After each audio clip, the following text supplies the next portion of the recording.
Je disais en français, Yvette est une amie qui est la fondatrice du labo ethnique et là maintenant qui s'appelle le Labo International. Elle est en train d'ouvrir un grand site online pour les designers multimarques. Elle et moi, bon, ça fait quand même 10 ans. Je lui ai dit il y a quelques temps que je travaillais, mon ex-challenge c'était vraiment d'ouvrir un showroom pour les créateurs et créateurs africains et d'ouvrir. Oui, d'ouvrir, oui, complètement. Et même pas qu'on va commencer par faire Dakar, bien évidemment, parce que c'est ici mon pays. Je dis à Dakar parce que moi je suis au Maroc. Bien sûr. Par rapport, si tu ouvres à Dakar, oui. Donc les produits restent à Dakar, donc après il y a le problème de douane. Complètement. Donc, si ça part de Dakar en France, après c'est par rapport à ça reste, le showroom reste des créateurs basés en Afrique. Alors moi, pour les acheteurs africains aussi. Ce qui est important pour moi, c'est, comme tout le monde le sait, tout ce que j'ai c'est ici. Hein. Tout ce que je fais, j'entame c'est ici parce que je suis chez moi ici. Mais je pense que aussi c'est important. I said, to me it's important to start. Everything I have is here. And I'm African and like my TV, my brand, like I'm here, but I don't forget about France or Europe, because all we want is we want to share our passion for fashion. We want to be able to be in New York, to be in Kigali, to be in Nairobi. So I'm not going to restrain myself only to Senegal, because first of all, we're a small little country, and custom and all those are really complicated too.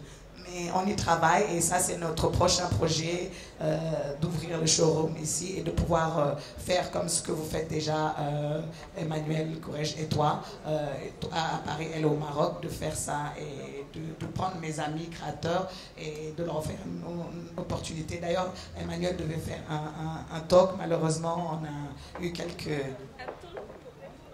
Oui, elle m'a dit, effectivement.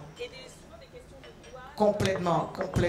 Mais c'est que partie remise, hein, comme on se connaît depuis des années. On trouvera un continent, un pays pour faire ça.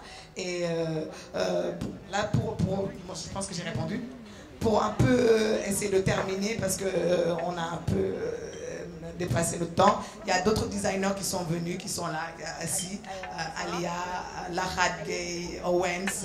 Alia est du Niger, Lahad est d'ici, c'est mes petits. Et Owen, c'est mon voisin, et ils sont tous très talentueux. Je pense que vous allez les rencontrer au show, certains ce soir, d'autres demain. Et je voulais parler un peu du programme pour les journalistes. Dans cette semaine, on a bien évidemment des défilés avec des designers, des jeunes, des moins jeunes. Mais ce qu'on a intégré et qui me tient beaucoup à cœur, c'est le talk. Et Samira, ma grande amie, est là pour ça. Et depuis quelques temps, elle nous aide à... C'était important pour moi qu'on puisse s'asseoir et qu'on puisse parler de ce rêve africain. On parle de nos échecs, de ce rêve africain qui nous tient à cœur et qui est possible. Et on en est l'exemple parfait. Vous l'avez dit, c'est le bon sens de l'engagement. C'est que... Finalement, c'est comme dans chaque métier. Les docteurs essaient de sauver des vies. Nous, on essaie juste de promouvoir cette mode qu'on aime et on essaie de la partager. Et on a la chance que ça soit un métier artistique qui nous fasse voyager, qui nous fasse découvrir des gens. Donc, mon engagement est de promouvoir la mode africaine autant que possible. Et surtout, moi, je ne suis pas peut-être comme beaucoup de designers. Je suis en plus une entrepreneur. J'ai des entreprises qui créent de la mode, au-delà de la télé, on a d'autres entreprises qui font beaucoup de choses. On a une agence même pour les créateurs. Donc pour moi, on doit créer de la valeur nous-mêmes. Enfin, moi, je suis pas mon combat et je suis très, comment on appelle ça, engagé. Mais mon engagement est dans l'entrepreneuriat. Je pense que pour changer les choses, il faut qu'on les fasse nous-mêmes. On ne peut pas aller se plaindre que la France ne fait pas ça pour nous. Il y a pour d'autres boutiques, il y a elle là-bas. Créons des elle. Ça s'appellera peut-être pas elle. Et c'est peut-être ça notre salut, c'est peut-être ça notre porte de sortie. Et créons des choses qui nous ressemblent. Et toutes les autres civilisations ou tous les autres pays ont fait des choses par rapport à elle.